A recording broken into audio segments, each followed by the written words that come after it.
Walang nanonood sa'yo? Walang nag-share ng mga post mo? Konti lang ang viewers mo sa tuwing nagda-live ka? Hindi ka sinusuportahan ng mga kamag-anak mo?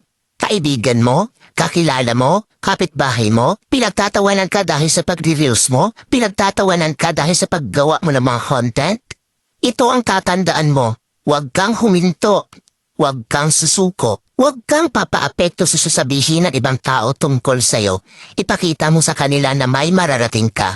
Dahil isang araw, kapag marami ka ng followers, kapag marami na ang sumusuporta sa'yo, kapag marami na ang nanonood sa'yo, kapag marami ka ng viewers, kapag marami na ang nagmamahal sa'yo at sumusuporta sa'yo, kapag marami ka ng payout, kapag sinasahod mo na ang sinasahod ng mga sikat na content creator, kapag mayaman ka na, kapag marami ka ng pera, ay manunood na yan sila sa'yo.